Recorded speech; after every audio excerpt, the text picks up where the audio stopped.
The beginning of time. First there was chaos, the vast immeasurable abyss, outrageous as a sea, dark, wasteful, wild. Milton. Sometime out of the darkness, two entities were born, Erebus and Night. Out of the darkness and silence and confusion, love was created, and with it came order. With Erebus, Night gave birth to Light and his companion, Day, followed by the creation of the earth by love. The earth was a round disk, divided into two even parts by the sea. Around the earth was the river ocean, never troubled by sea or storm.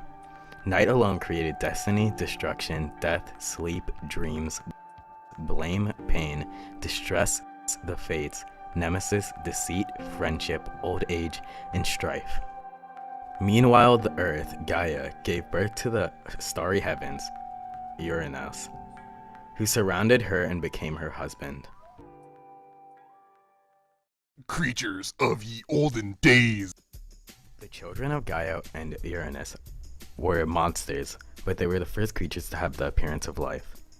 They were the three Hecatoncheires, creatures with 100 arms and 50 heads, and the three Cyclopses, the wheel-eyed, and 12 Titans. The monsters had immense strength, lifting the mountains and scooping the seas. They had the shattering, overwhelming strength of earthquake and hurricane and volcano. Unlike their brothers, the Titans were not so destructive, and were favored by Uranus, their father. The Hecatoncheires, however, were not so fortunate. Uranus imprisoned them in the depths of Tartarus, which, according to the Iliad, is as far beneath Hades as heaven is above the earth.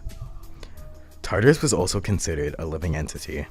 Enraged by her husband's antics, Gaia appealed to her children to assist her in punishing him. Only one was bold enough to do so, a titan by the name of Cronus. Gaia gave to Cronus a sickle, and while Uranus was sleeping, Cronus castrated him. What you say? That you. Out of his blood emerged the giants, who were as powerful as gods, and the Furies, who punished the sinners of the earth. And from the testes that Cronus cast unto the ocean was born Aphrodite, the goddess of love and beauty.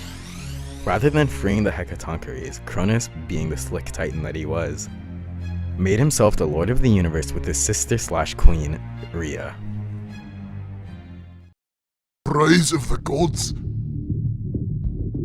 One day, Cronus learned from the fates that a son of his would dethrone him as lord of the universe. Knowing this, Cronus swallowed all of his children as soon as they were born, but when Rhea gave birth to their sixth child, she hid him in Crete and instead gave Cronus a stone to swallow.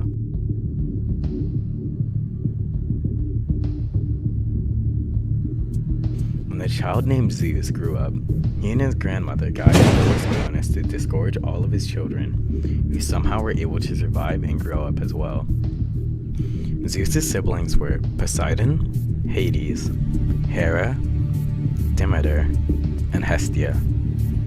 Zeus released the Hecatoncheires from their prisons, who aided Zeus and his siblings in the battle against the Titans. Prometheus, son of Lapidus, the wisest of the Titans, joined forces with Zeus. The Titans were conquered and were put in chains in the depths of Tartarus. Prometheus' brother, Atlas, suffered the worst fate of all. He had to bear on his shoulders the pillars that held apart the heavens from the earth. There were 12 major gods called the 12 Olympians, which consisted of Zeus, Poseidon, Hera, Demeter, Athena, Ares, Apollo, Artemis, Aphrodite, Hephaestus, Hermes, and Dionysus. Sometimes Hestia, the goddess of the earth, and one of the original 7, was included as an Olympian rather than Dionysus, the god of wine. But the Greeks liked wine more than they liked earth. Hades was not one of the 12 Olympians because he dwelled in the underworld and never visited Olympus. Hades was unwelcome in Olympus, but he didn't like it there anyways. Darkness, my old friend. Soon Gaia had her final child, Typhon, who was the deadliest being in all of Greek mythology. Typhon was fathered by Tartarus and mated with a half-snake woman who gave birth to many monsters. Zeus and his siblings fought and defeated Typhon and became the new rulers of the universe. The creation of man! In one story, Prometheus' scatterbrained brother, Epimetheus, was given the task of giving all of the creatures of Earth gifts. He gave some creatures claws, some creatures fur, some creatures strength, but left none for men. Distressed, Epimetheus went to Prometheus for help. Prometheus lit a torch and gave man the powerful gift of all, fire. Prometheus then cut up an ox, wrapping its meaty parts in its hide.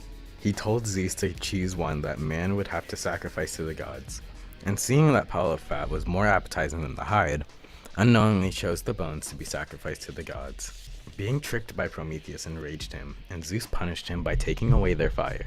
Prometheus cared for man and stole back fire.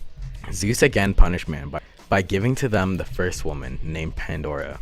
Pandora was given a box which she was told not to open, but out of curiosity, she opened it anyway. Out of the box came innumerable plagues of sorrow and mischief, and she closed it right away. However, only one good thing came out of the box: hope. The fates had agreed that a son of Zeus would one day dethrone him, but only Prometheus knew the mother of that son.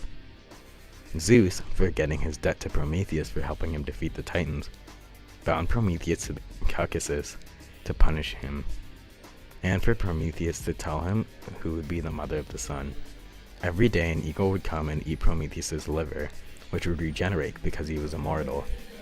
Prometheus was eventually freed when Hercules came and killed the eagle, which Zeus just let happen.